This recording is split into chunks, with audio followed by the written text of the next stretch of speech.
You found this, not stumbled across it, not scrolled past it by accident. Found it. And that distinction, that precise difference between finding and encountering, is the first thing you need to understand about where you are standing right now. You are standing at a threshold, not metaphorically, not as a poetic device to make you feel something. Actually, literally, in the most precise sense of the word, you are standing at the edge of a state change. Something in your consciousness has been moving toward this moment for longer than you realize. The restlessness you've been feeling, the sense that something isn't quite adding up the way it used to, the strange, unsettling feeling that the world you've been living in, the one that felt solid, the one that felt real, the one that felt like the only possible version of things, has been showing you its seams. You've been seeing the seams, and that is the gate. Most people never see the seams. They live their entire lives inside a reality that feels perfectly solid, perfectly continuous, perfectly real. And they never once ask the question that you have already started asking. The question that brought you here. The question that has been running underneath everything else in your life, like a current you can feel but can't quite name. What if what I'm seeing isn't the whole thing? That question, that specific, precise, terrifying, liberating question, is not a sign of confusion. It is not a sign of instability. It is not a sign that something is wrong with you. It is the signature frequency of someone standing at a threshold.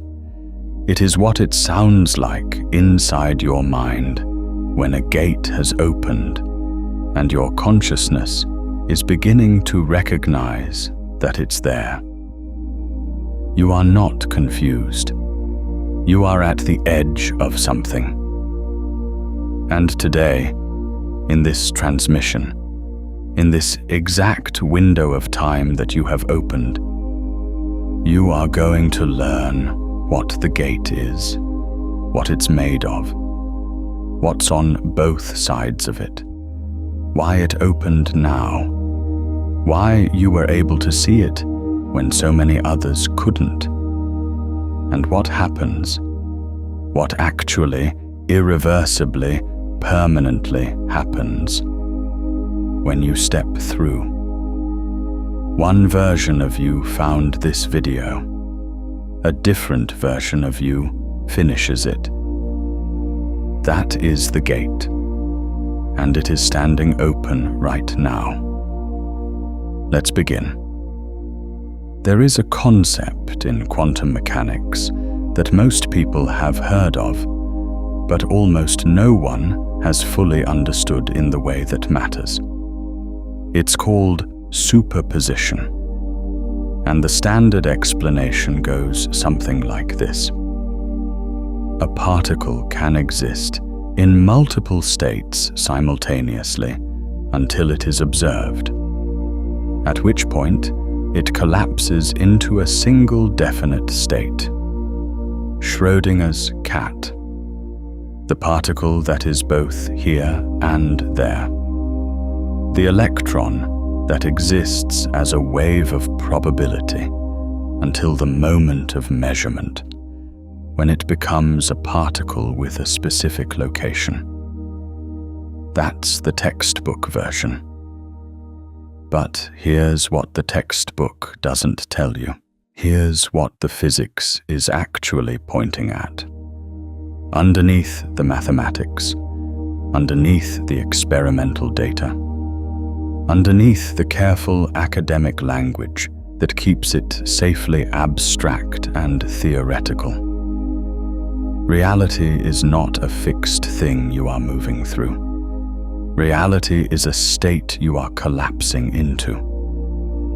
Every moment of your experience, every sensation, every perception, every thought, everything you call real is the result of a collapse, a superposition resolving into a specific state, a wave function choosing a single value. And here is the part that changes everything. The observer is not separate from what is being observed. The act of observation, the act of consciousness engaging with a quantum system, is not a passive recording of something that was already there. It is a participatory event. It is a threshold crossing. The observation itself is what brings the definite state into existence. You are not watching reality. You are collapsing it. Now, hold that. Hold that right at the edge of your mind, because we're about to take it somewhere that will permanently alter how you see everything you've ever called real. If consciousness collapses quantum states, if the observer participates in creating the definite reality that emerges from the superposition of possibilities, then what does that mean about the reality you have been living in? The one that feels so solid, the one that feels so given, so fixed, so simply there. It means it has been a collapse. Your reality, the specific version of it that you experience, the particular texture of it, the specific set of things that feel possible and impossible, real and unreal, available and unavailable to you, has been the result of a continuous collapsing process. A continuous narrowing of infinite quantum possibility into a specific, habitual, familiar, repeating state. And here is what that means for you, standing at this threshold right now. What you have been calling reality is not reality. It is a version of reality. One specific collapse pattern out of an almost infinite number of possible collapse patterns. One particular way that the wave function of your experience has been resolving over and over, shaped by your beliefs, your expectations, your history, your nervous system, your definitions of what is real and what is not. You have been living inside a collapse, and the seams you've been seeing, the moments where something felt off, where the story didn't quite hold together, where you caught a glimpse of something that didn't fit inside the familiar version of things. Those are the edges of the collapse. Those are the places where the wave function didn't fully resolve, where reality showed you, just for a moment, that it is not as fixed as it looks. That is the gate, not a mystical doorway, not a metaphor, a precise quantum mechanical description of what happens when consciousness begins to recognize the mechanism of its own reality creation. When the observer starts to observe the observation itself, when you catch the collapse in the act, and once you see it, once you actually see it, not as an idea, but as a lived recognition, you cannot unsee it. That is the threshold you are standing at. On one side, the world as a fixed, given, solid thing that happens to you. Reality as a noun, a place you live in, a set of facts you navigate, a story that was written before you arrived and will continue after you leave. On this side, the seams are invisible. The collapse is invisible. You are the observer who doesn't know they are observing. You experience the results of the collapse without knowing that you are the one doing the collapsing. And this feels safe. It feels stable. It feels like knowing where you are. On the other side, reality as a verb. Reality as an ongoing event that you are participating in. A continuous quantum process in which consciousness, your consciousness, is not a passenger, but a co-creator. Not watching the collapse from outside, being the thing through which the collapse happens. On this side, the seams are visible. The mechanism is visible. And that visibility, that precise, clear-eyed recognition of how reality actually works, is what changes everything. Not because you gain some magical power to bend the physical world with your thoughts. That is not what this is. That is the distorted, simplified, wishful version of a much more precise truth. What changes is this: you stop being operated by a collapse you didn't choose. When you don't know that you are collapsing reality. When you don't know that your beliefs, your expectations, your habitual patterns of perception are continuously narrowing the quantum field of possibility into a specific repeating experience. You are being run by that process without your consent. You are living inside a version of reality that was shaped by things that happened to you, things you were told, things you concluded before you had the full picture. You are collapsing a past into a present, over and over, without realizing that the past doesn't have to be the template. When you do know, when you cross this threshold and see the mechanism clearly, you don't suddenly control everything, but you stop being controlled by what you don't see. That is the gate. That is what is on the other side. And the fact that you are here, that you found this, that something in you recognized the title of this transmission and said yes, that is your frequency matching what's on the other side. That is the gate recognizing you as someone who is ready to cross. If this transmission is landing for you, take a second to like it and subscribe. There is more of this work here, and it goes deeper. Let's talk about why you can see it. Not everyone can. That is not a comfortable thing to say in a world that values equality of perception, but it is a precise and important truth. Not everyone is at this threshold right now.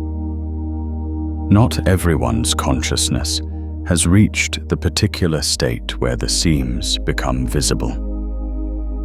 And this is not because some people are smarter, or more spiritual, or more evolved in some hierarchical sense. it is because of something much more specific and much more interesting. It is because of what you have been through. The illusion, the one we are talking about, the one this gate opens you out of, is not maintained by stupidity. It is not maintained by lack of intelligence or lack of curiosity. It is maintained by comfort. It is maintained by the deep human preference for a stable, predictable, continuous sense of reality. The brain is not designed to question its own reality construction process. It is designed to make that process as seamless, as invisible, as automatic as possible. Because a brain that is constantly questioning whether what it's perceiving is real is a brain that cannot function efficiently in the world. The questioning begins, the seams begin to show, when the comfort fails. When something happens that the current collapse pattern cannot absorb. When reality, as you have been constructing it, produces an outcome that is undeniable in its wrongness. When the story you have been telling yourself about who you are, about how the world works, about what is possible, runs into something it cannot explain, cannot contain, cannot continue past without changing. That is when the gate appears. You have been through something. Maybe it was a loss that broke a fundamental assumption about how the world works. Maybe it was a success that should have made you feel complete but didn't. Maybe it was a relationship that ended and took with it an entire version of yourself that you didn't know you had been built around. Maybe it was a slow accumulation, years of doing everything right by the rules of the world you were living in, and finding that the promised results kept not arriving. Maybe it was a single moment of clarity so sharp and so unexpected that it cut through everything you thought you knew and left you standing in a space that had no familiar walls. Whatever it was, and you know what it was, it cracked the collapse. It introduced an inconsistency into the seamless, automatic, invisible process by which your consciousness had been constructing a fixed, given, solid reality.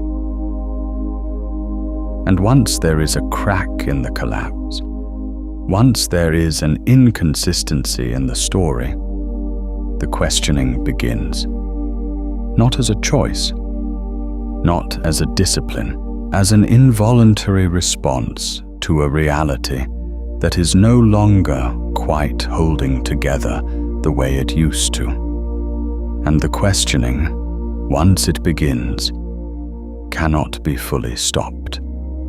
You can distract yourself from it. You can numb it. You can fill the space with noise and activity and the company of people who are not asking the question. And for a while, it will seem like the questioning has gone quiet. But it hasn't gone quiet. It has gone underground, and it will surface again and again and again, each time a little more insistent, a little more precise, a little more impossible to dismiss. Because the gate, once it appears, does not close on its own. You either cross it, or you stand in front of it for the rest of your life, feeling its presence without walking through. And the cost of standing at the gate without crossing, the cost of feeling the seams without looking at them directly, of sensing the mechanism without letting yourself see it clearly. That cost is not nothing. It is the cost of living in a reality you have outgrown, of inhabiting a collapse that no longer fits, of being the observer who has glimpsed the observation but won't let themselves know what they saw. That is a particular kind of suffering. Quiet, chronic. The suffering of someone who is between worlds, who can no longer fully believe in the old one, but hasn't yet stepped into the new one. You know this suffering. That is why you're here. I want to pause here and ask you something directly. Was there a moment, a specific, particular moment, when you knew you had crossed a point of no return? When the old version of your life stopped being something you could go back to, and you felt it not as a thought, but as a physical fact? Leave it in the comments. Not the whole story, just the moment. Because these threshold recognitions, named out loud, become real in a new way. The gate is open, and you are ready to understand what it is made of. Let's go deeper into the physics, because the physics is not a metaphor here. The physics is the most precise language we have for describing what is actually happening when consciousness crosses a threshold. In quantum mechanics, there is something called a phase transition. This is different from a gradual change. When water gradually cools, it loses heat slowly, incrementally, continuously. But at a specific temperature, a precise threshold, something discontinuous happens. The water doesn't gradually become ice. It crosses a threshold and changes state. One moment it is liquid. The next moment, at exactly the right conditions, it is solid. The phase transition is not a process. It is an event. It is a crossing. And the remarkable thing about phase transitions, the thing that makes them the perfect model for what happens to consciousness at a threshold, is that they are irreversible in a very specific way. Ice can become water again. That's not the irreversibility I'm talking about. The irreversibility is this. The water that becomes ice does not gradually become ice while remembering what it was like to be water. It crosses the threshold completely. It is fully in the new state. There is no partial ice that is still trying to be water. Consciousness works the same way. When you cross a threshold, when your consciousness undergoes a genuine state change, not a gradual accumulation of new information, but an actual phase transition, you do not gradually shift. You cross.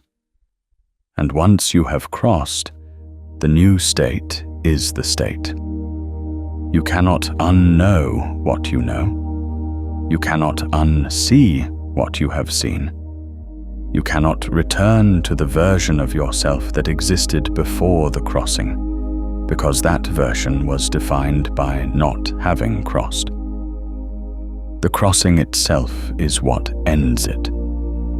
This is why the gate matters. This is why threshold moments are not like ordinary learning moments. This is why what happens when you genuinely see through the illusion is not like reading an interesting book or having a thought-provoking conversation. It is a phase transition. It is a state change. It is a crossing that happens once and then is permanent. The other concept from quantum physics that is essential here is decoherence.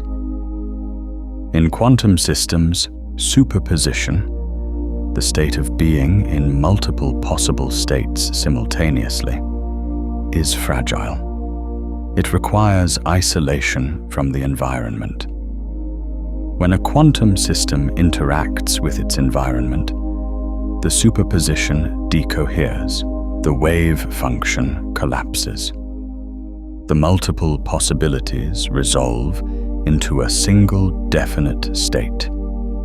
Now, here is what this means for the illusion you are standing at the edge of seeing through. The illusion is maintained by coherence, by a specific kind of internal consistency that keeps the collapse pattern stable.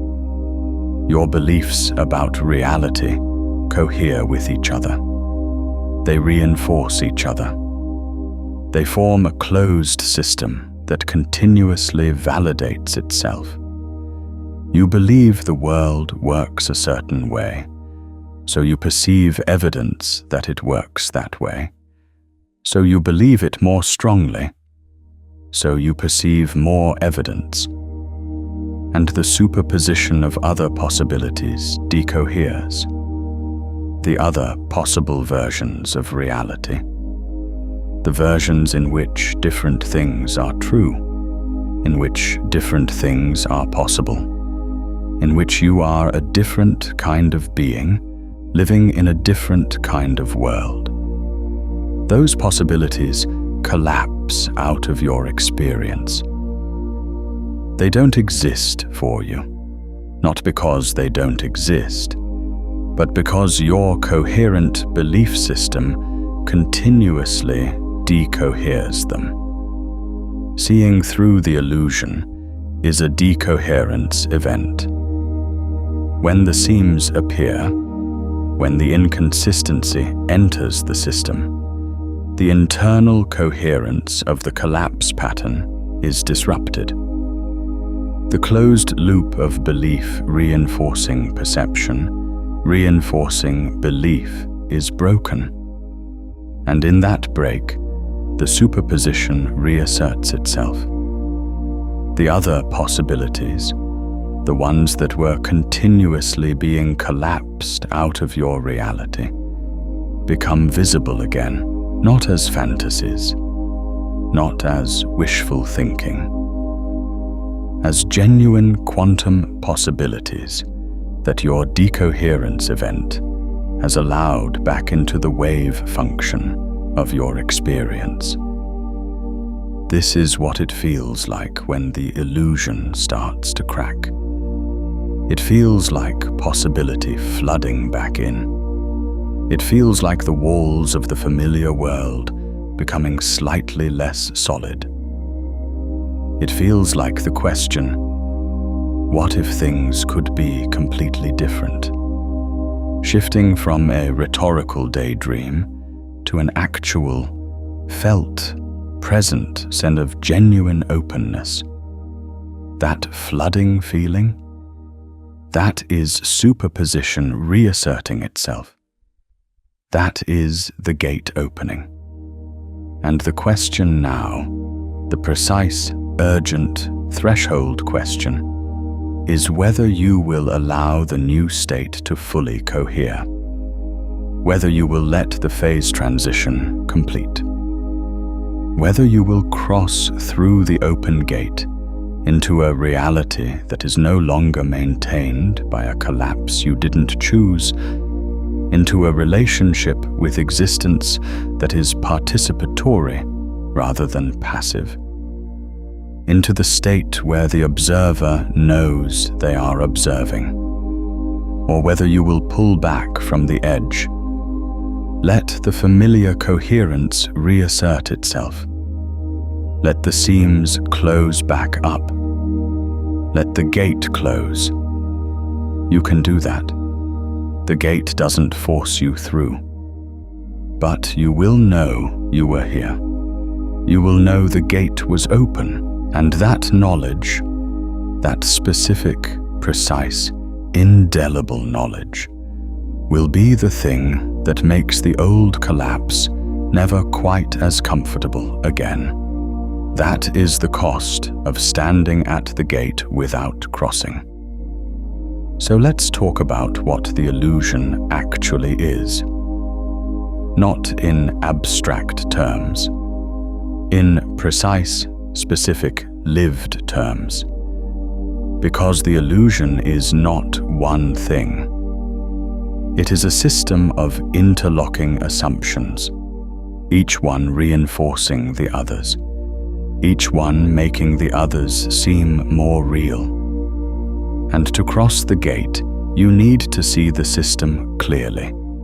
Not just one piece of it, but the whole architecture of it. The first layer of the illusion is what we might call the solidity assumption.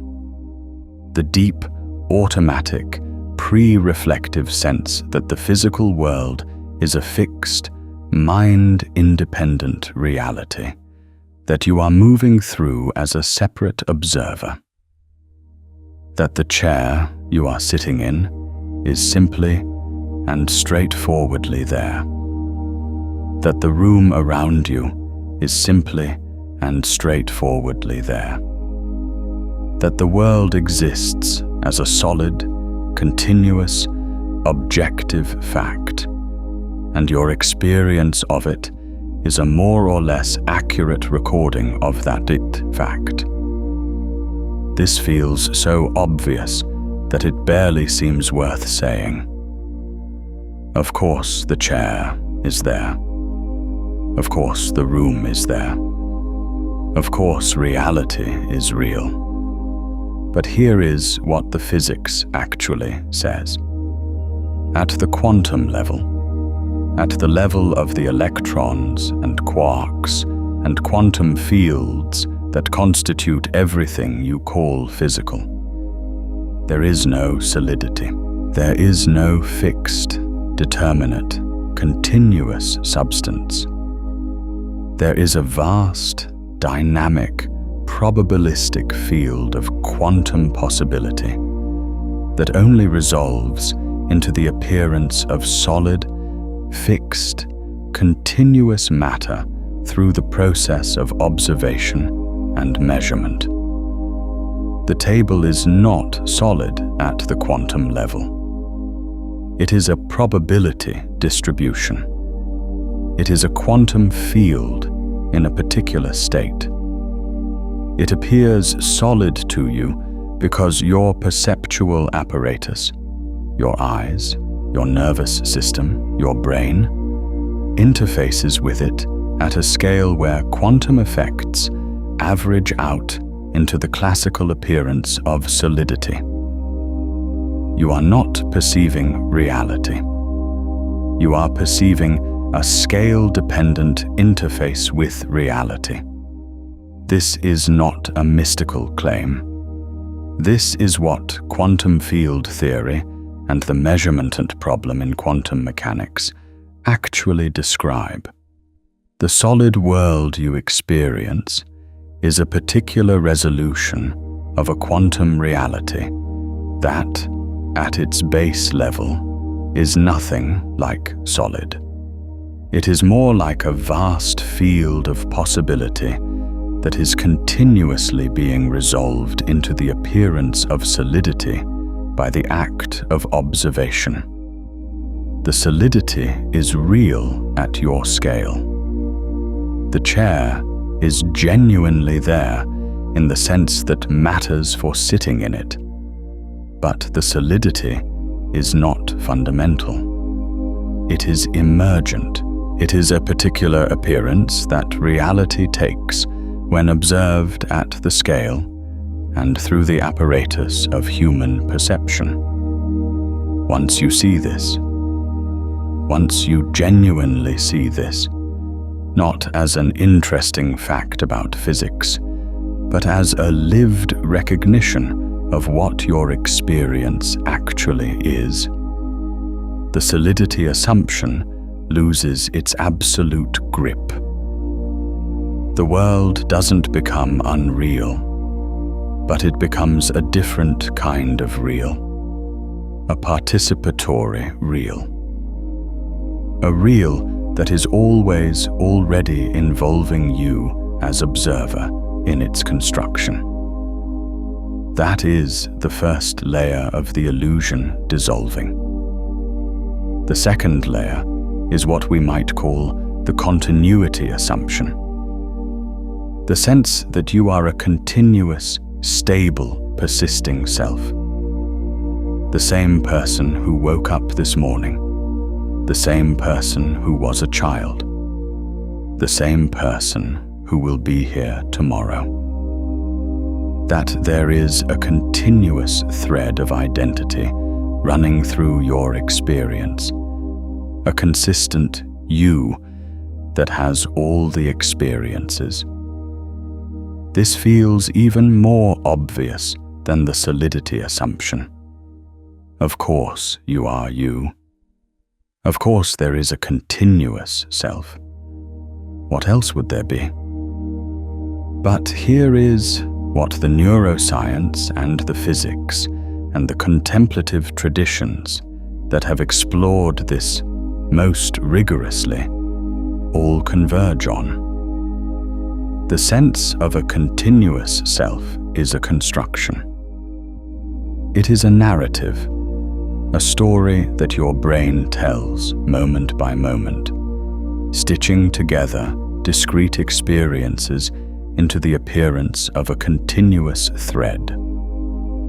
The neuroscientist Antonio Damasio calls this the autobiographical self.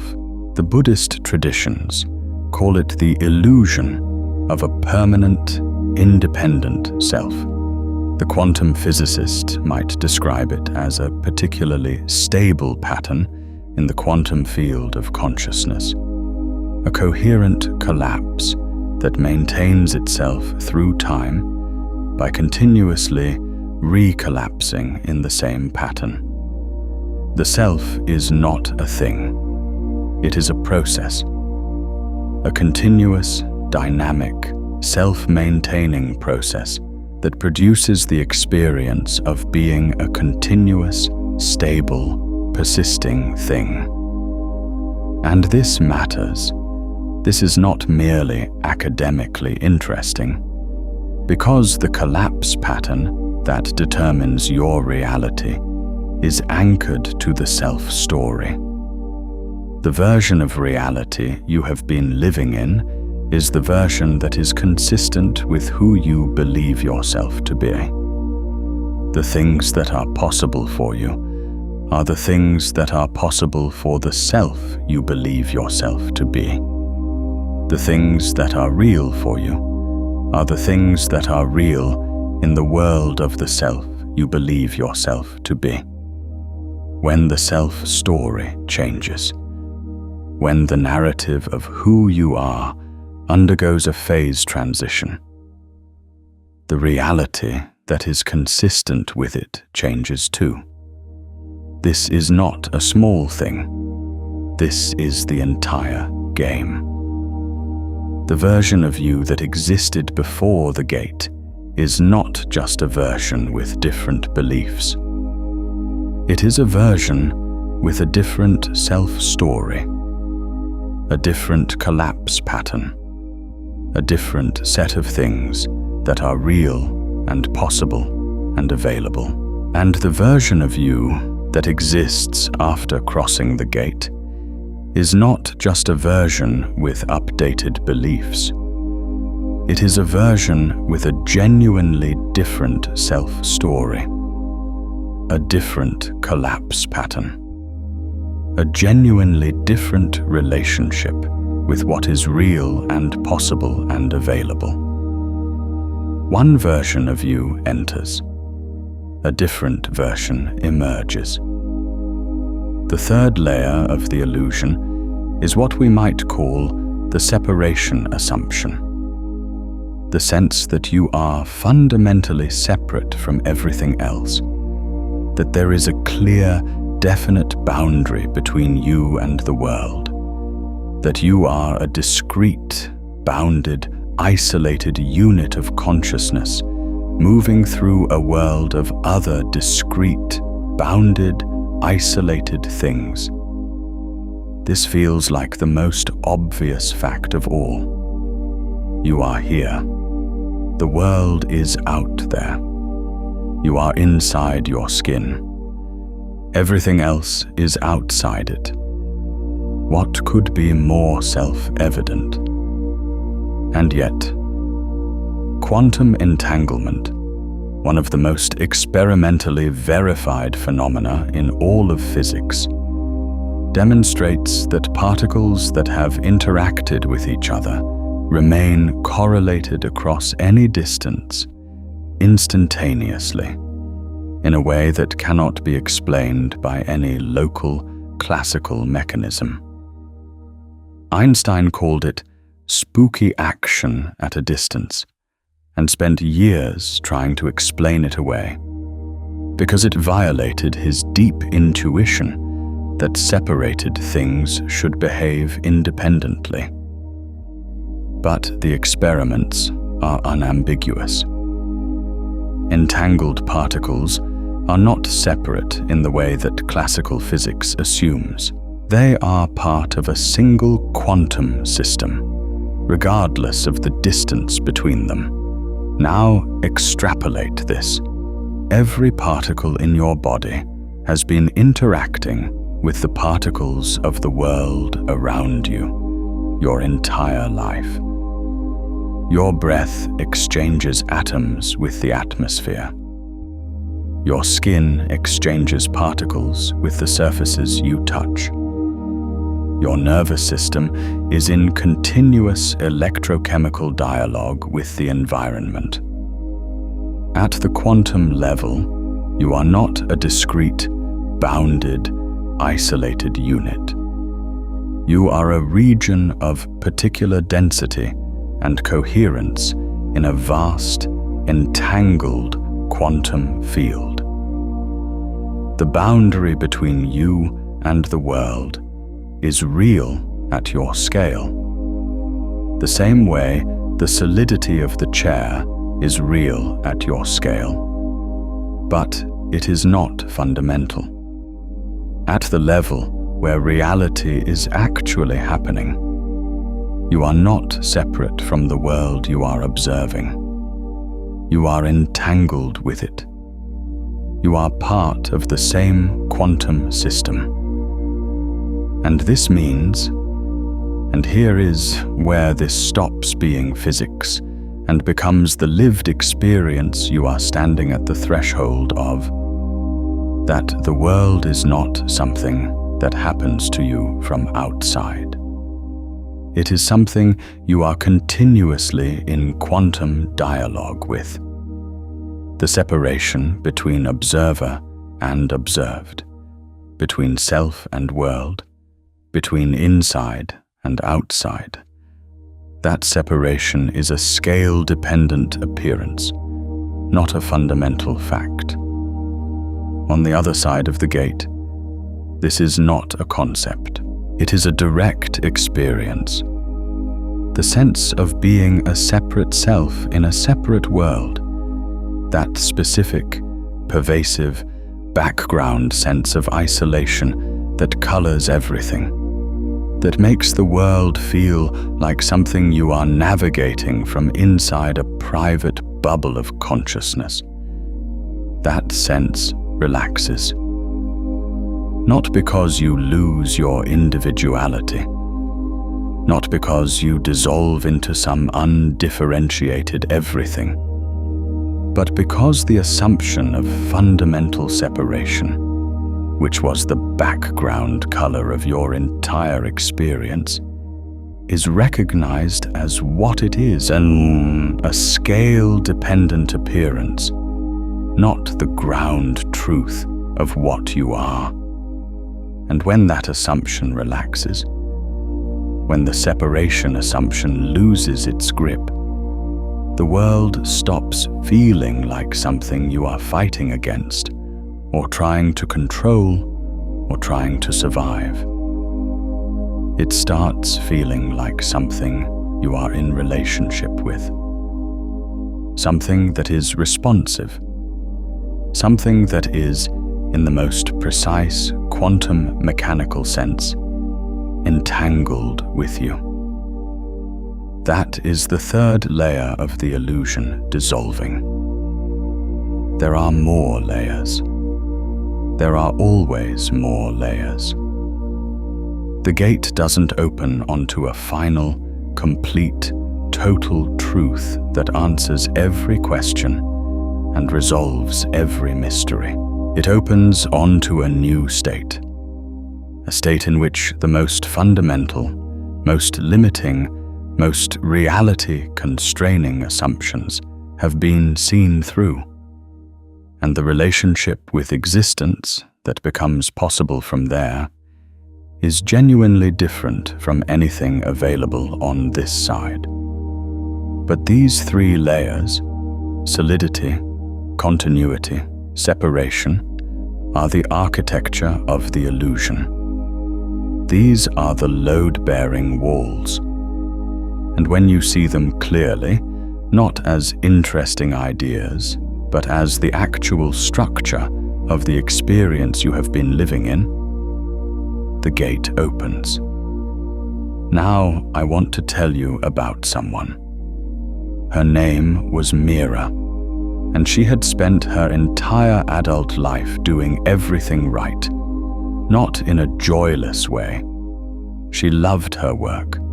She was genuinely good at it. The kind of good that comes from a deep alignment between what you do and who you are. She had relationships that mattered. She had a life that, by every external measure, was working. She was, by all accounts, a person who had figured things out. But there was something that had been growing in her for years that she didn't have a name for. A sense of wrongness that wasn't about any specific thing, not her work, not her relationships, not any particular circumstance. It was more like a wrongness in the texture of things, a quality to her experience that was hard to describe, but impossible to ignore once she started paying attention to it. The best she could describe it was this: everything felt like it was happening behind glass. Not bad, not painful exactly, just behind glass, like she was watching her own life from a slight remove, like the experiences she was having were real, but somehow not quite landing, like there was a membrane between her and the direct, unmediated, fully felt reality of her own existence. She had tried many things. She had tried therapy, and it helped with specific things, but didn't touch the glass. She had tried meditation, and it quieted the noise, but the glass was still there. She had tried changing circumstances, a new city, a new project, a new relationship, and each change brought a period of freshness, but the glass always reasserted itself. And then something happened that she had not planned for. A conversation with someone she had known for years, but never talked to in this particular way. A conversation that started as something ordinary, and then, at a certain moment, crossed a threshold into something else entirely. And in that conversation, the other person said some things. She would later struggle to remember exactly what it was, the precise words, that landed not as information, but as recognition, as if something she had already known, in some pre-verbal, pre-cognitive way, had been named for the first time. What they said was something about how the glass wasn't a problem to be solved. The glass was the thing to be seen. The glass was the mechanism itself, the distance between observer and experience that the mind maintains in order to process experience without being overwhelmed by it. The glass was the collapse pattern. The glass was the self-story maintaining its coherence by keeping direct, unmediated experience at a managed remove. And in the moment of hearing that, in the exact moment of that recognition, the glass became visible, not dissolved, visible. She could see it. She could see the distance. She could see the mechanism. She could see the way her own consciousness was maintaining a particular kind of separation between herself and the direct reality of her experience. And in seeing it, in the act of observation itself, something shifted. This is the quantum moment. This is the phase transition, not a gradual change, not a slow improvement, a crossing. She was on one side of the glass, trying to get through it, and then she was on the other side of it, looking back at the mechanism that had produced it. She said later that the world didn't look different. The same city, the same work, the same people, but it felt different in a way that she struggled to articulate. She said it felt more real, not more dramatic, not more intense, just more directly, immediately, undeniably real. Like the slight lag between experience and feeling had closed, like she had moved from watching her life to being in it. That is the crossing. That is what the gate opens into. Not a different world. The same world experienced from a genuinely different state of consciousness. A state in which the mechanisms that were maintaining the illusion, the solidity assumption, the continuity assumption, the separation assumption, have been seen clearly enough that they no longer operate invisibly. They don't disappear. But they are no longer the invisible water you're swimming in. They are visible structures. And visible structures can be worked with, questioned, released, updated. Mira didn't become a different person. She became more fully the person she had always been, underneath the glass.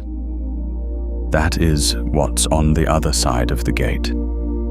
If you can feel yourself at exactly this kind of threshold right now, standing where Mira was standing, sensing the glass without yet being able to name it, there is a guide written for precisely this moment.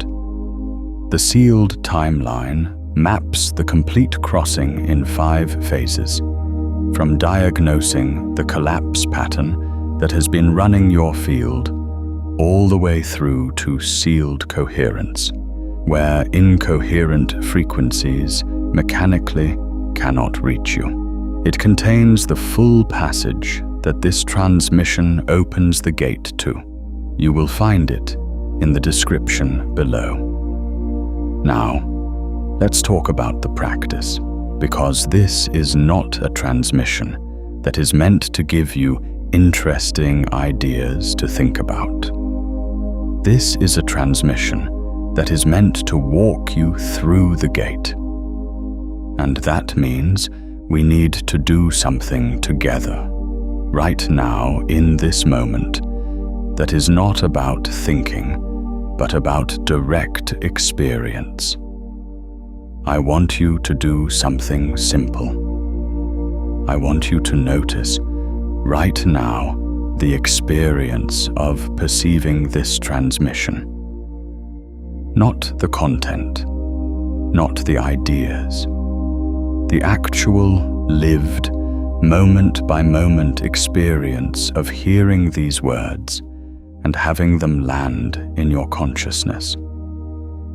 Notice that there is sound, or if you are reading, there is the experience of words forming in your mind. Notice the sensaya of that, the actual texture of experience. Now notice that there is something that is noticing the sound. There is awareness. There is the experience of being aware. And notice that this awareness, this noticing, is not the same as the content it is noticing. The sound is the content. The awareness of the sound is something else. Something that is not the sound, but is the space in which the sound is happening.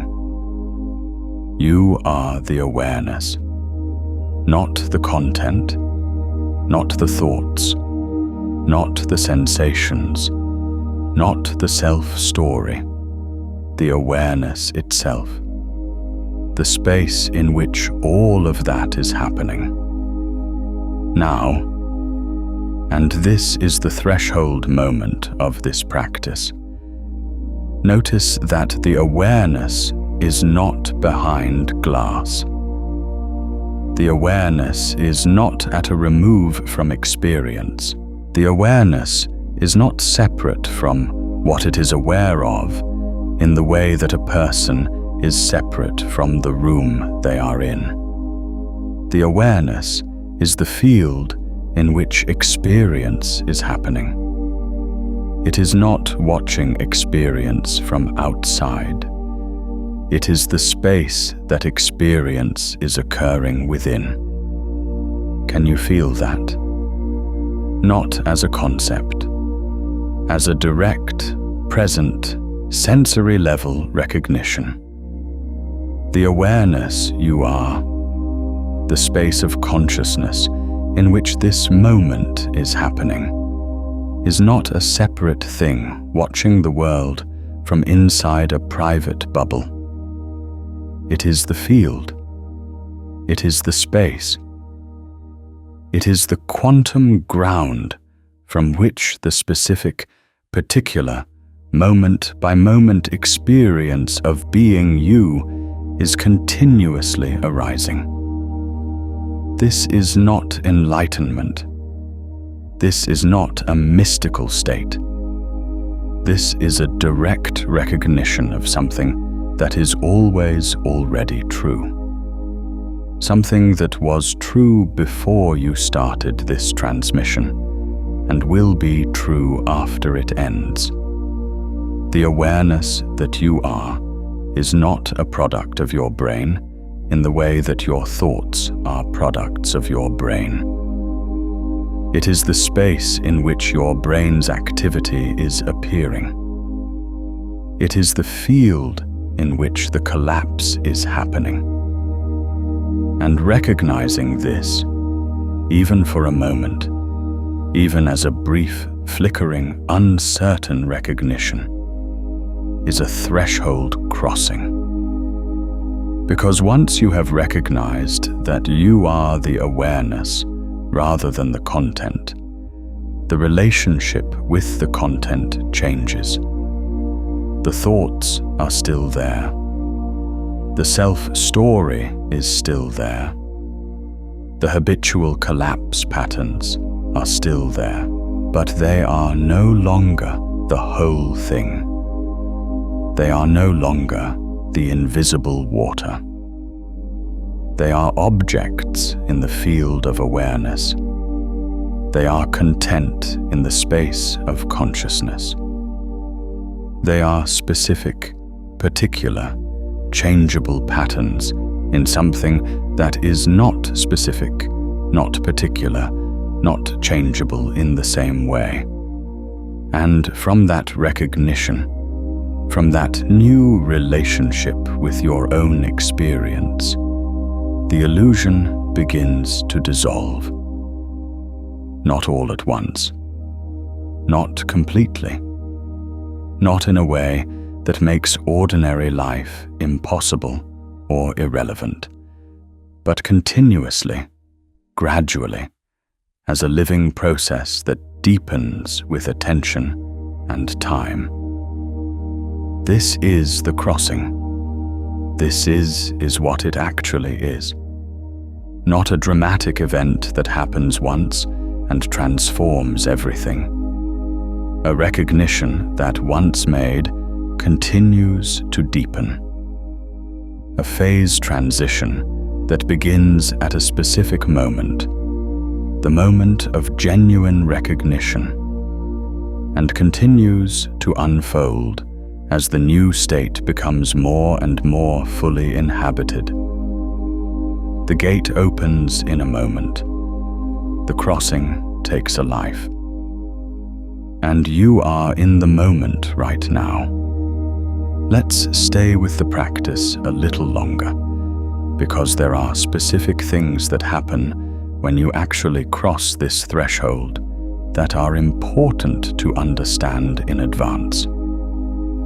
Not because you need to prepare for them. You don't. But because when they happen, you need to recognize them for what they are, rather than interpreting them through the lens of the old collapse pattern, which will try to explain them in ways that pull you back. The first thing that happens is a loosening of certainty.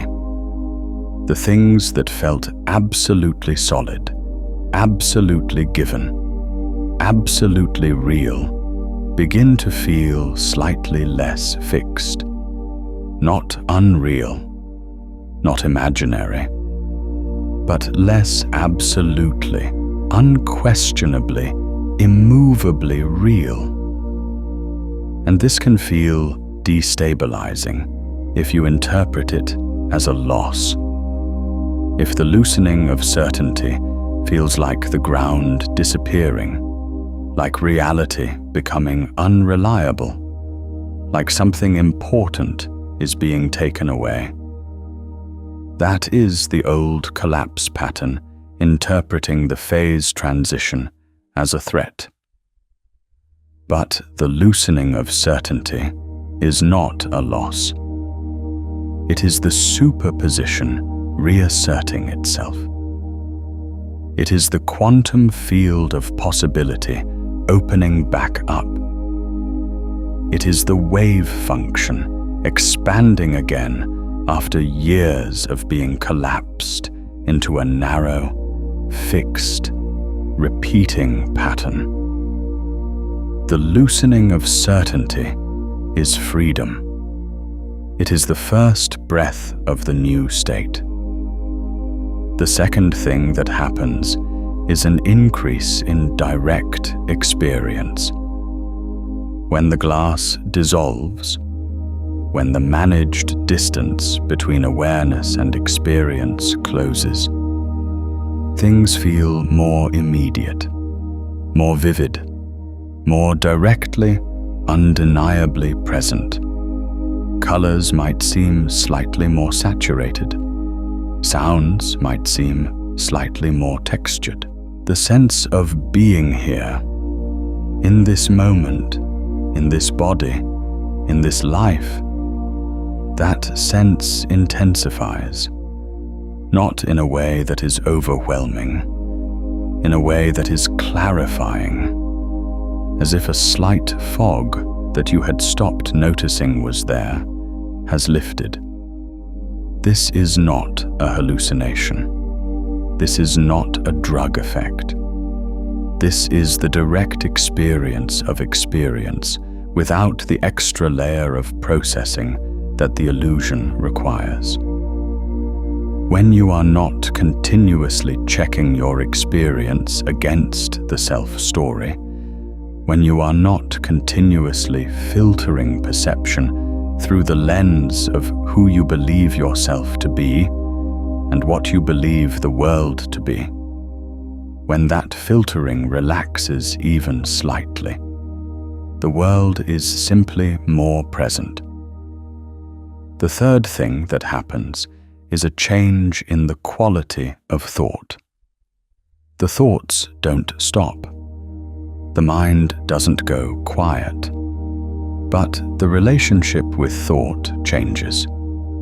Thoughts begin to feel more like weather, things that arise and pass in the field of awareness, and less like the voice of the self, less like the continuous narration of who you are and what is happening.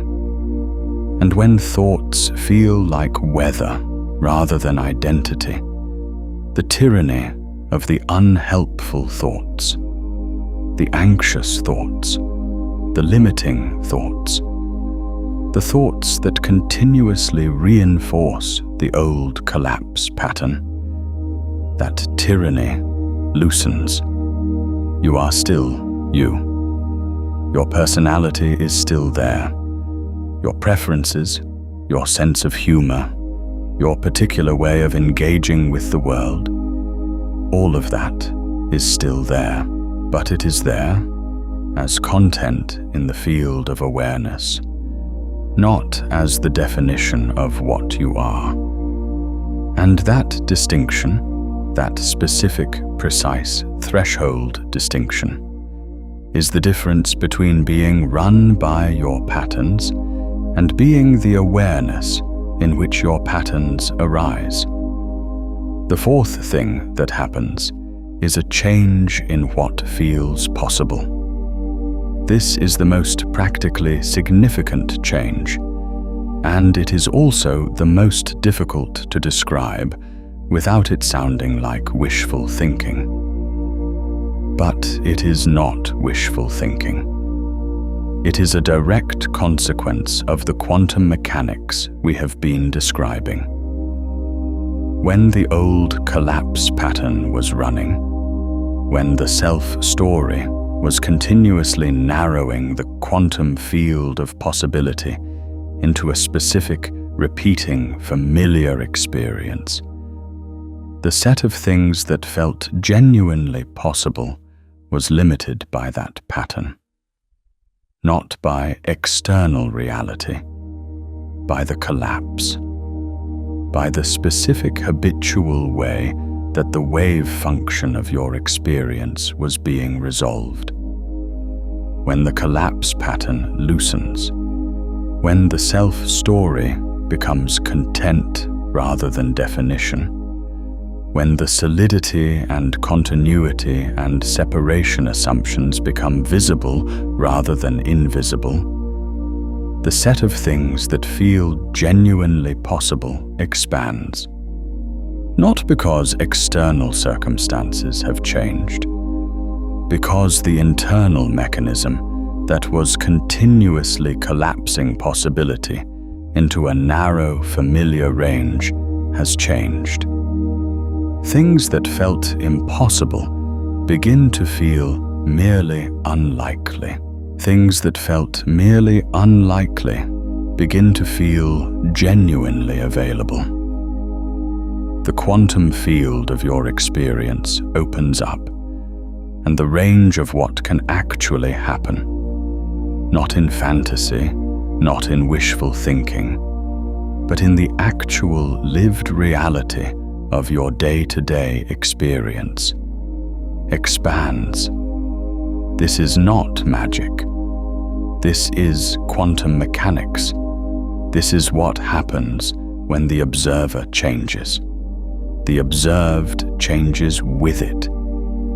Now, let's talk about what this means for the specific life you are living. Because this is not an abstract transmission about physics and philosophy. This is a threshold crossing that has direct, specific, practical implications for the version of you that is going to walk out of this gate.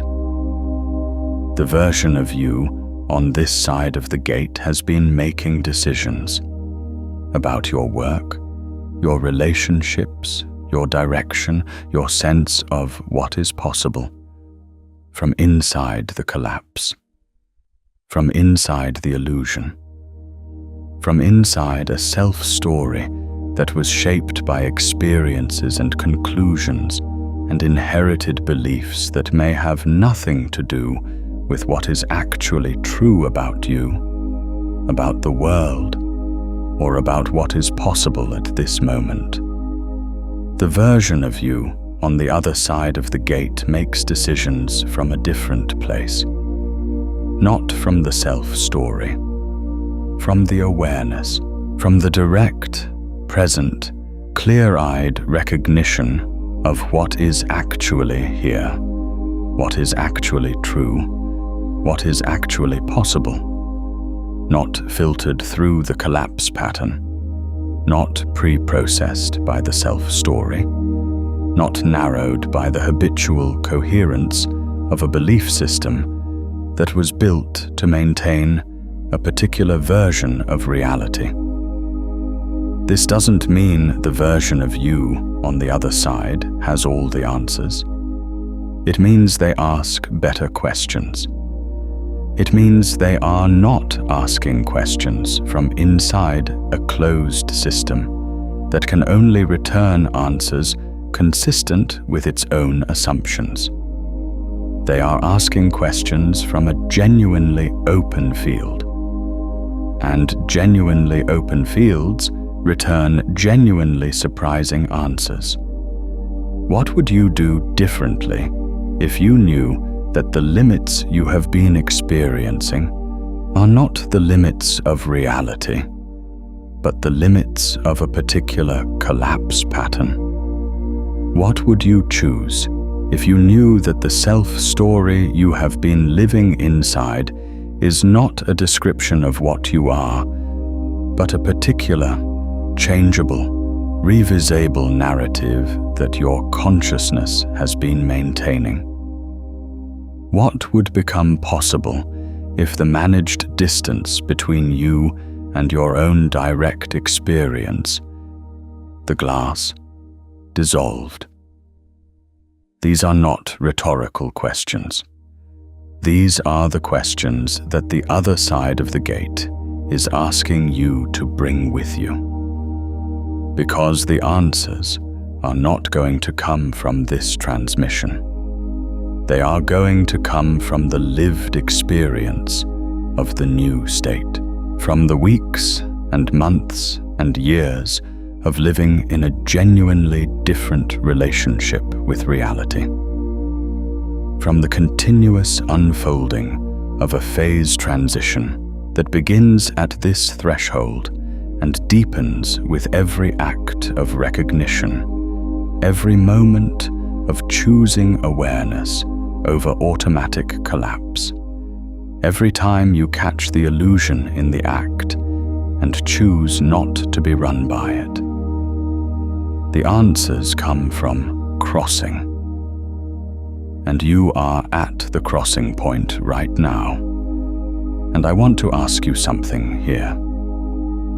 Have you felt this, the moment when everything shifted at once? Not gradually, not slowly, but all at once, like a room you had been standing in for years, suddenly revealed a door you hadn't seen? Tell me in the comments what that felt like. Not what caused it. What it felt like in the body, in the moment when the shift happened. Let me tell you about another person. His name was Daniel, and he had spent the better part of a decade in what he called the search.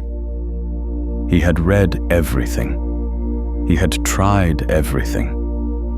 He had sat in meditation retreats and attended lectures and explored philosophy and quantum physics and consciousness studies and every tradition and framework that promised to give him what he was looking for. He was intelligent, disciplined, genuinely motivated. He was not someone who was going to give up.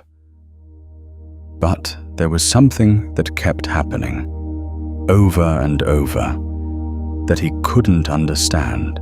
Every time he felt like he was getting close, every time a new framework or practice or insight seemed like it might be the thing, the real thing, the thing that would finally crack it open, he would hit a wall. He would understand the idea completely. He would be able to explain it better than most people. He would be able to see exactly how it applied.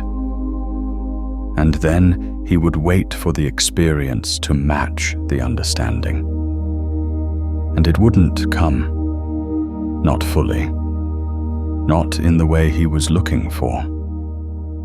He said it was like standing outside a house, looking through the window, being able to describe everything inside in perfect detail, and never being able to get through the door. He came to understand, eventually, what the problem was.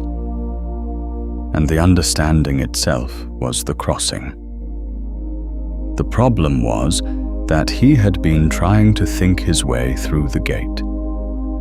He had been treating the threshold as an intellectual problem, a puzzle to be solved, a set of ideas to be understood correctly enough that the understanding would produce the experience.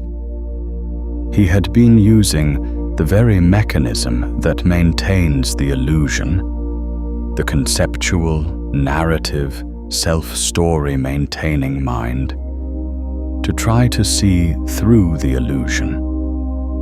And the conceptual mind cannot see through itself. You cannot use the collapse to observe the collapse. You cannot use the self-story to step outside the self-story. The crossing doesn't happen in the conceptual mind. It happens in the awareness that is prior to the conceptual mind. It happens in the direct, pre-conceptual, immediately present recognition of what you actually are. Not as an idea, not as a conclusion, not as the end point of a chain of reasoning, but as a direct, sensory, undeniable fact of experience. The moment Daniel understood this, the moment he recognized that the gate was not on the other side of more understanding, but on the other side of the understanding itself, he crossed. Not because he had a dramatic experience, not because something extraordinary happened, but because in that moment he stopped trying to think his way through and simply noticed what was already there. The awareness, the space, the field, the thing that had been present through every meditation session, every lecture, every book, every moment of searching, quietly, undramatically, completely, always already there. He said it was the most ordinary thing he had ever experienced, and the most profound. That is the gate, not exotic, not dramatic, not requiring years of preparation, or a particular level of spiritual attainment, or the right set of circumstances. Ordinary, immediate, already present, always already present. The gate is not somewhere you have to get to. It is where you already are. You are standing at it right now. And the crossing, the actual lived phase transition crossing, is not a long journey. It is a single step, the step from trying to understand the gate to simply being the awareness that was always already on the other side of it. Let's do something together right now. Let everything else fall away for a moment. Not permanently, just for this moment. Let the concerns about whether this is making sense. Let the comparisons to other things you've read or heard. Let the part of your mind that is evaluating and categorizing and deciding what to do with this. Let all of that rest for just a moment. And just notice. Notice that you are here. Notice that there is awareness. Notice that in this moment, in this exact present moment, there is something that is aware of being here. Something that is not a thought, not a feeling, not a sensation, not a story about who you are, but the simple, bare, undeniable fact of awareness itself. This awareness you are noticing, is it inside your head? Look carefully. The thoughts are inside your head. The sensations are in the body. But the awareness, the space in which the thoughts and sensations are appearing, is it located somewhere? Does it have edges? Does it have a boundary? Or is it more like a space, a field, something that contains the experience rather than being contained by it? You don't have to answer correctly. There is no correct answer. There is only what you actually notice when you look directly at the awareness rather than at the content of the awareness. Stay there for a moment. Just there, in the awareness itself. This is the other side of the gate. Not a different world. Not a transformed circumstance. Not a new self-story. Just this. The awareness itself. The space in which everything is happening. The quantum field of consciousness from which the specific, particular, moment-by-moment experience of being you is continuously arising. You are not behind glass here. There is no glass here. There is only awareness, and the content of awareness, and the recognition that you are the awareness, not the content. This is what Mira found in that conversation.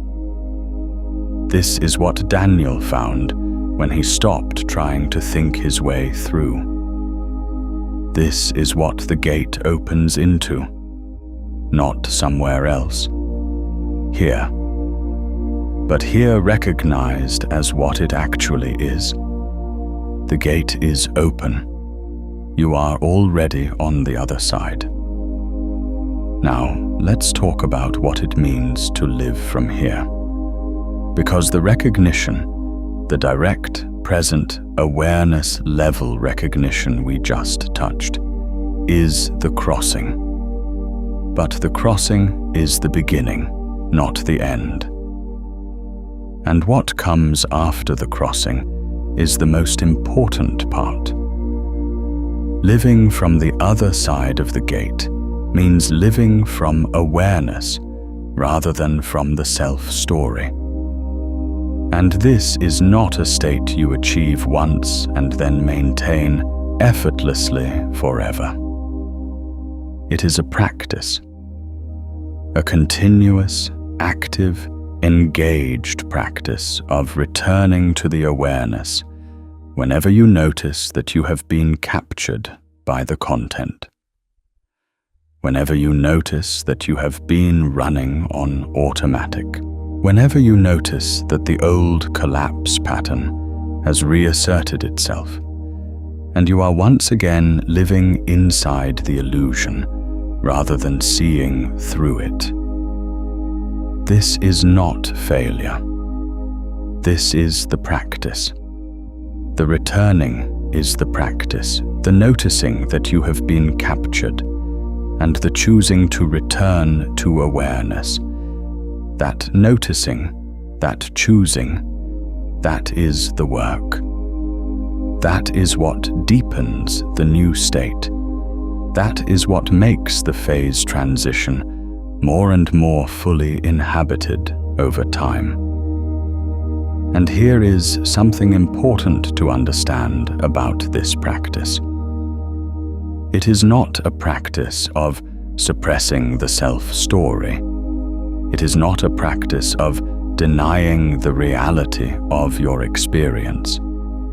It is not a practice of detachment or withdrawal or spiritual bypassing. The particular mistake of using spiritual concepts to avoid rather than engage with the actual content of your life.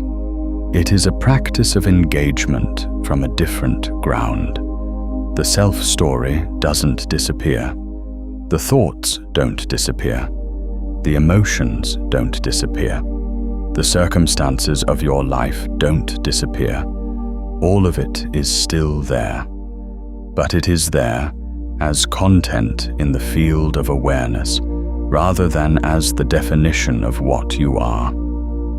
And that shift, that specific, precise threshold shift from being the content to being the awareness in which the content arises, changes the quality of engagement with everything.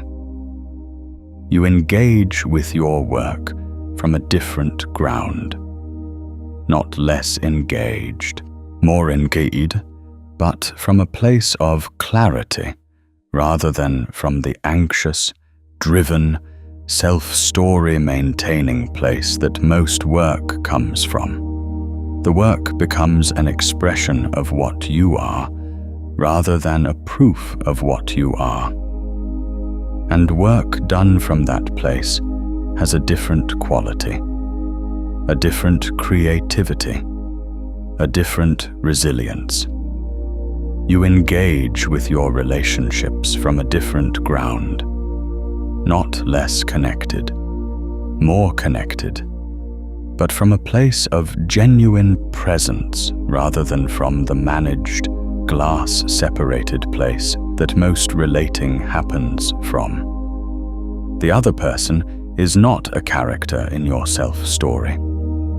They are another awareness, another field of consciousness, another being who is also navigating the gap between the content of their experience and the awareness they are.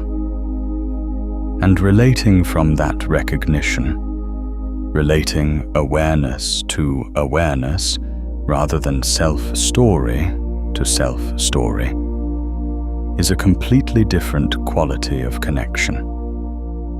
You engage with uncertainty from a different ground.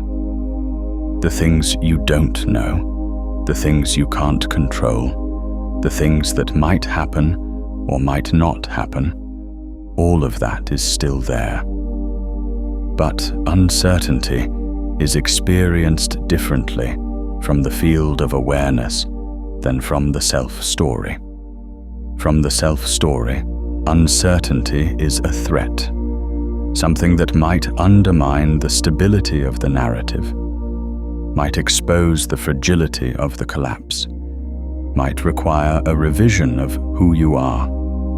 From the awareness, uncertainty is simply the nature of the quantum field.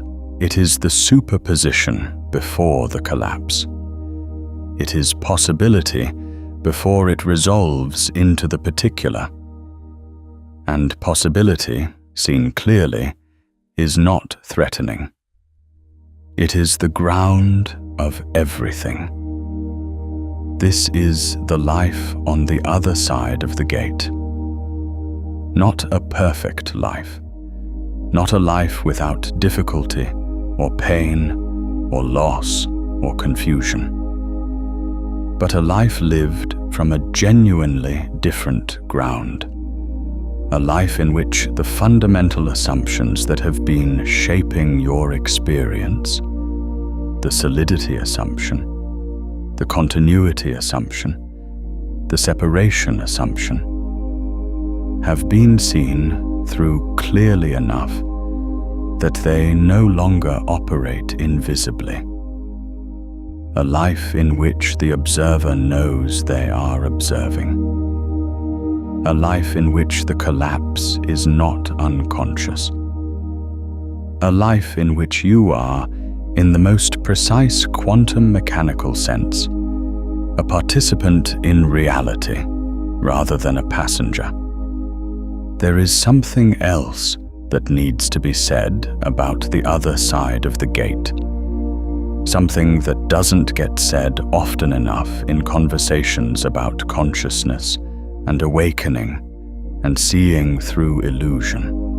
Something that is important precisely because it is uncomfortable. The other side of the gate is not a permanent state of peace and clarity and effortless well-being.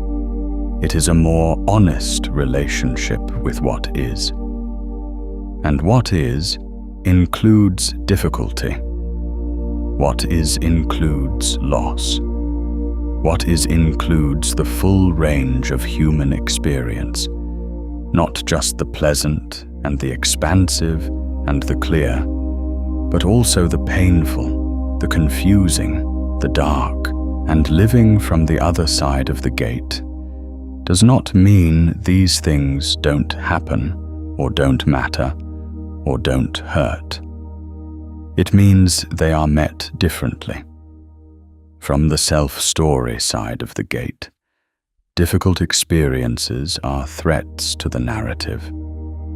They are things that need to be explained, managed, resolved, gotten through, because they challenge the stability of the collapse pattern, because they introduce inconsistencies into the self-story, because they are evidence that the world is not the way the self-story says it is. And this makes difficult experiences more difficult. The difficulty of the experience itself is compounded by the difficulty of what it means for the self-story. From the awareness side of the gate, difficult experiences are content. They are things arising in the field of awareness. They are not threats to what you are, because what you are is not the self-story that they might challenge. They are weather in the space of consciousness, and weather, however intense, does not threaten the space itself. This is not spiritual bypassing. This is not pretending that difficult things don't matter. The weather can be devastating. The content can be genuinely, deeply painful. The awareness does not protect you from pain. It holds the pain in a space that is larger than the pain. And that specific quality of being held in something larger, changes the relationship with the pain in a way that does not diminish it, but does not let it be the whole thing. This is what people mean when they talk about equanimity. Not the absence of feeling, not the management of feeling from a safe distance. The capacity to feel fully, to let the weather be as intense as it is, without the feeling becoming the definition of what you are. without the content collapsing the awareness.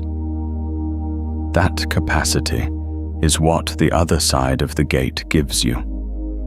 And it is not a small thing. It is, in many ways, the thing. The thing that makes everything else possible. The thing that makes genuine engagement with life. With all of it, not just the pleasant parts. Sustainable. The thing that makes the courage to step through gates, to cross thresholds, to let old states collapse and new states emerge, not terrifying, but natural. Because when you know you are the awareness, when you have genuinely, directly, in your own experience, recognized that you are the space in which experience arises rather than the experience itself, then the crossing of thresholds is not a threat. It is what you do. It is what consciousness does. It is the continuous, dynamic, quantum mechanical process of being alive. You are a threshold-crossing being. That is what you are. And the gate you are standing at right now is not the last gate. It is the gate that teaches you what gates are. The gate that shows you the mechanism. The gate that, once crossed, makes every subsequent crossing more available, more recognizable, more natural. This is the gate of seeing through the illusion. And every gate that comes after it, every threshold, every state change, every phase transition that consciousness will move through in the course of your life, will be crossed with the knowledge of what crossing is, with the recognition of the mechanism, with the awareness that is not threatened by the crossing, because it knows itself to be the field in which the crossing is happening. You are not crossing into a finished destination. You are crossing into a new way of crossing. And that is the most important thing I can tell you about what's on the other side.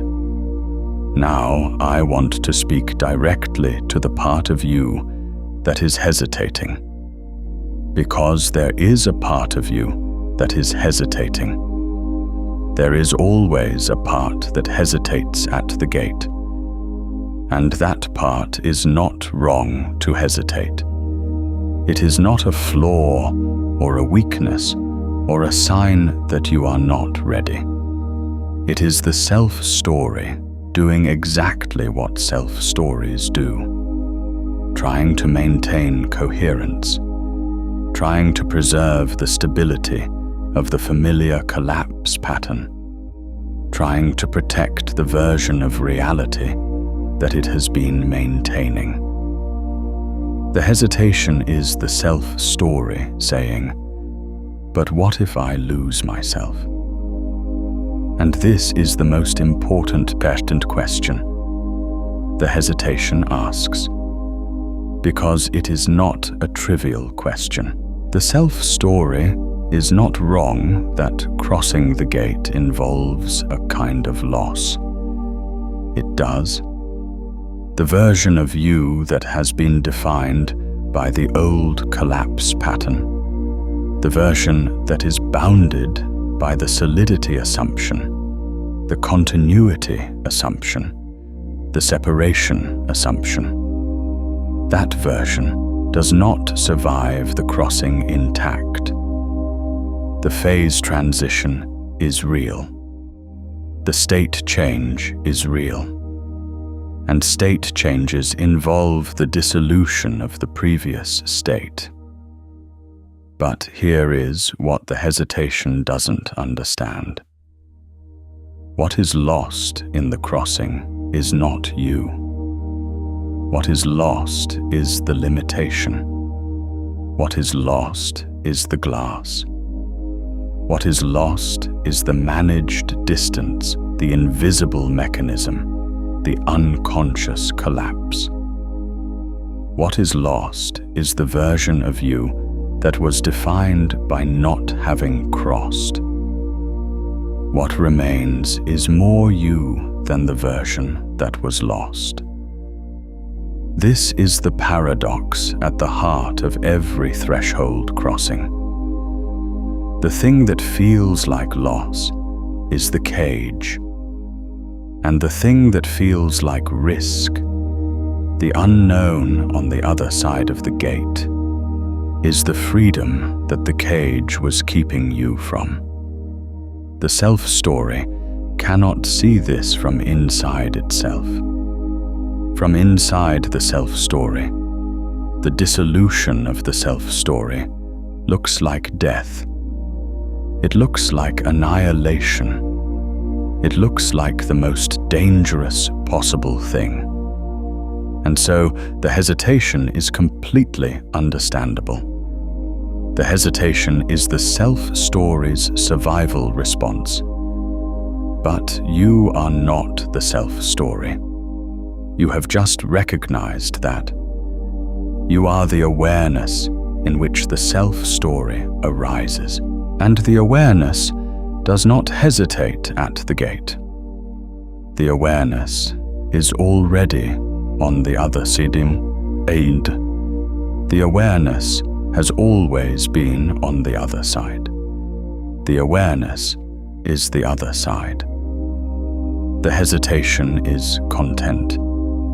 The awareness is the space, and from the space, from the awareness, the hesitation can be seen clearly for what it is, not as an instruction to stop, as a sign that you are at the threshold, as the self-story's final, understandable, completely predictable response to the proximity of a genuine crossing.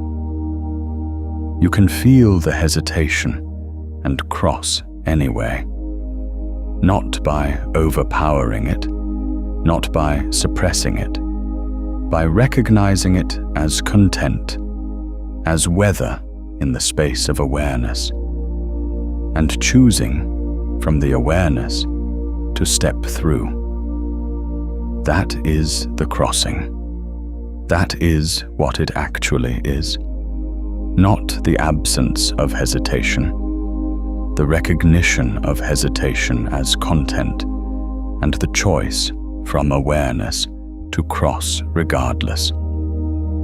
You are ready for this. The fact that you are here, that you found this transmission, that something in you recognized the title and opened this, that is the recognition.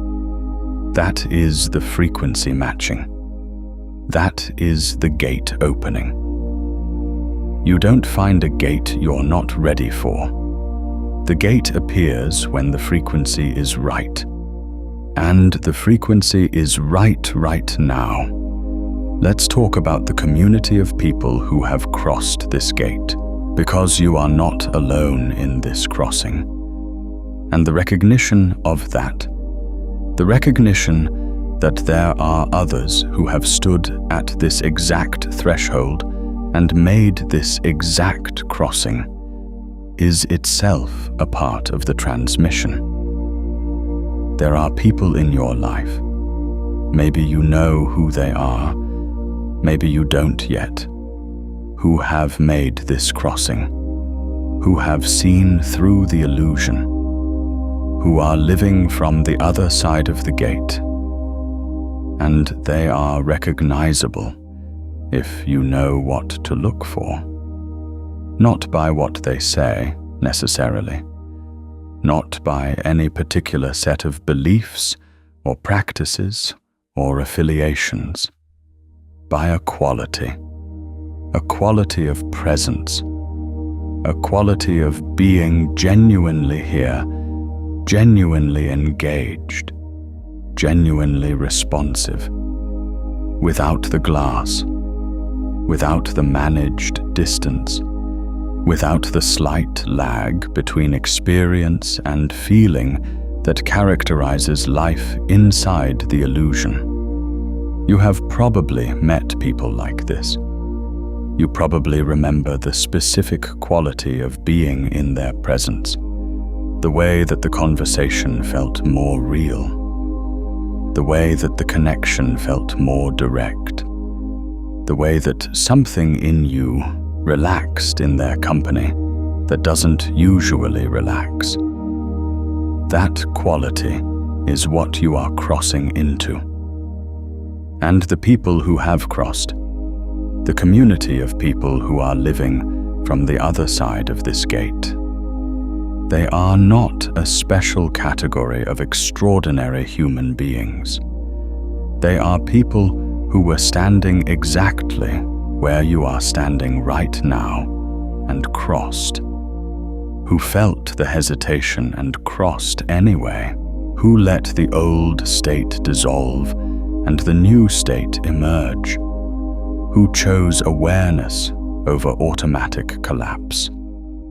They are your people. They are the community on the other side of the gate. And crossing this threshold, making this specific phase transition, is what makes you recognizable to them. Not because you will wear a different label, or speak a different language, or affiliate with a different group, but because the quality of your presence will change. The glass will be gone, and that specific, immediately perceptible quality of genuine presence is the thing that recognizes itself in others. You will find your people on the other side, not because they are waiting somewhere else, but because crossing the gate changes what you are able to see in the people who are already around you. Some of the people who are already in your life have already crossed this threshold. You may not have been able to see it before, because seeing it requires having crossed it yourself. But on the other side, you will recognize them, and they will recognize you. The community is not a destination. It is a recognition, and it becomes available the moment you cross. Now let's talk about integration, because the crossing is a moment, but the integration is a process, and the integration is where the real work happens, where the phase transition deepens from a recognition into a lived reality, from a moment of clarity into a genuinely new way of being in the world. Integration means bringing the recognition back with you into every corner of your life, not just into the moments of meditation or contemplation or explicit practice, into the ordinary moments, into the difficult moments, into the moments of frustration and confusion and fear and loss, into the moments of joy and connection and creativity and love, into all of it. Integration means noticing, over and over, when you have been captured by the content, when the self-story has reasserted itself, when the collapse pattern has kicked back in, when the glass has returned, and returning to the awareness. Not with judgment, not with a story about how you should be doing better, with simple, clean recognition. Oh, there it is, the old pattern, and then the return, the choice from awareness to be the space rather than the content. This is not a linear process. It is not a process of continuous improvement towards some final state of permanent, unbroken awareness. It is more like a tide.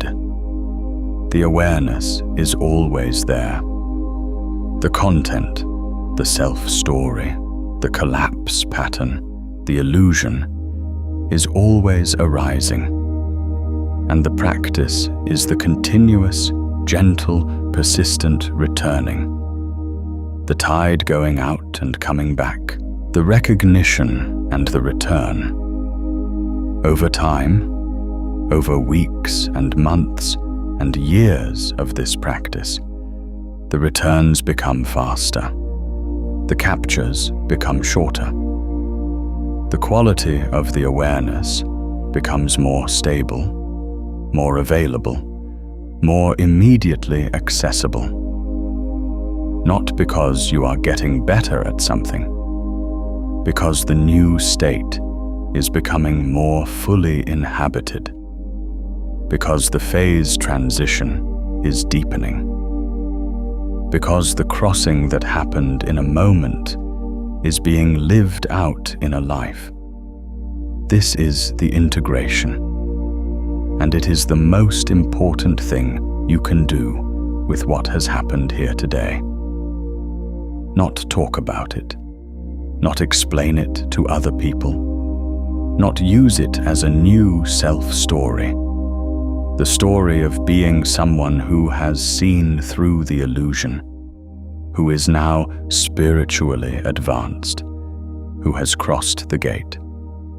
That is the collapse pattern reasserting itself, using the crossing as new content for the same old self-story. That is the thing to watch for, because it is the most seductive and the most subtle way that the illusion reasserts itself after a threshold crossing. The integration is not a new story about yourself. It is the living absence of the need for that story. The living presence of awareness. The continuous, active, engaged practice of being the space rather than the content. That is the integration. That is the work. And it begins now. There is one more thing to say before we close this transmission. One more thing that belongs at the threshold, in the space between what you were and what you are becoming. The illusion is not your enemy. This is important. The collapse pattern that has been shaping your reality. The self-story, the solidity assumption, the continuity assumption, the separation assumption. None of it was a mistake. None of it was done to you by some malevolent force. None of it was a failure of intelligence, or will, or spiritual attainment. It was the appropriate response of a human consciousness to the conditions of its development. It was the brain doing exactly what it is designed to do, making reality as seamless, as stable, as navigable as possible. The illusion served you. It protected you. It gave you a stable enough platform to develop into the person who is now standing at this gate, ready to cross. The crossing is not a rejection of the illusion. It is a completion of it. The illusion was the scaffolding. The crossing is when the scaffolding comes down because the building is strong enough to stand on its own. The self-story was the training wheels. The crossing is when you recognize that you can ride without them. There is nothing to be angry at. There is nothing to reject. There is nothing to overcome. There is only the recognition, the clear, direct, gentle, precise recognition of what was and what is and what becomes possible from here. The illusion was the gate, in a way, the very thing that seemed to be keeping you from reality was the structure that brought you to the point where you could see through it. The collapse pattern that has been shaping your experience was the specific, particular path that led you to this threshold. And every step of that path, every experience, every loss, every moment of confusion and searching and almost seeing was necessary, was exactly right, was the path to the gate. You are here because of everything that happened to you, not despite it, because of it.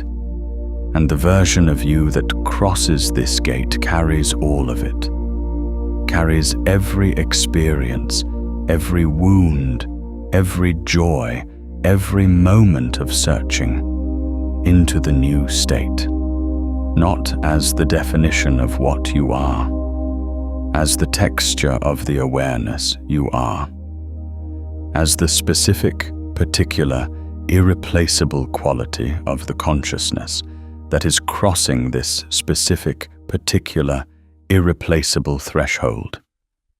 You are not leaving your life behind. You are bringing it with you, held in a larger space. That is the crossing. That is the gate. And it is open right now, If this transmission found you at the right moment, consider returning to it in stillness, especially if you are standing at a threshold of your own right now. And if someone in your life is at their own crossing point, share this with them. When you send this to someone who is standing at the edge of something, you are not just passing along a video. You are building a bridge for them to cross. Two fields recognizing the same threshold strengthens both. That is how the gate opens wider. You have been standing at a threshold this entire transmission. You have been standing at the edge of a state change that has been building in you for longer than you know. The seams you have been seeing, the glass you have been feeling, the searching that brought you here, all of it has been the approach to this gate. All of it has been the frequency building toward the match. And now you are here, at the edge, at the crossing point, at the exact moment where one version of you ends and another begins. The quantum mechanics of this moment is precise. There is a superposition of states, the old collapse pattern and the new state it is about to resolve into. And you are at the exact moment of the measurement, the exact moment of the observation, the exact moment where the wave function collapses into the new state. You are the observer. You are the observation. You are the collapse. And the new state is awareness. The new state is the recognition that you are the field in which experience arises, not the content of the experience. The new state is the direct, present, undeniable recognition of what you actually are, underneath the self-story, underneath the collapse pattern, underneath the illusion. It is not somewhere else. It is here.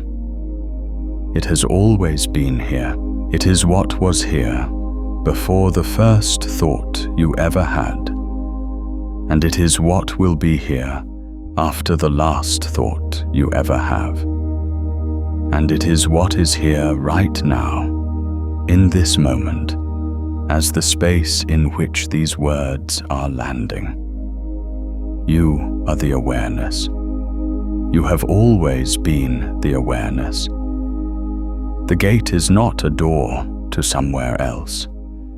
It is the recognition of where you already are, and you are standing in it right now. One version of you found this transmission. That version was searching. That version was feeling the seams. That version was standing at the edge of something it couldn't quite name. The version of you that finishes this transmission. The version that has touched, even briefly, even flickeringly, the direct recognition of the awareness that you are. That version has crossed. Not completely, not finally. The crossing deepens with every return, every recognition, every moment of choosing awareness over automatic collapse. The gate is not crossed once. It is crossed continuously in every moment of genuine recognition. But the first crossing, the initial phase transition, the moment where the new state becomes real rather than theoretical, that has happened. It happened in the moments of this transmission where something in you recognized itself, where the words landed not as information, but as recognition, where the awareness noticed itself. That recognition is the crossing, and you cannot uncross it. There is no going back to the version of you that didn't know the awareness was there. There is no returning to the seamless, invisible, automatic collapse that maintained the illusion perfectly. The seams are visible now. The mechanism is visible now. The awareness is visible to itself. That is the phase transition. That is the state change. That is the quantum gate. And you are on the other side. Welcome, not to a new world, to a new relationship with this world, not to a new self, to a new relationship with the self you have always been, not to the end of searching, to a new quality of presence from which the searching becomes something different, not a grasping for what is missing, but an exploration of what is continuously, dynamically, infinitely here.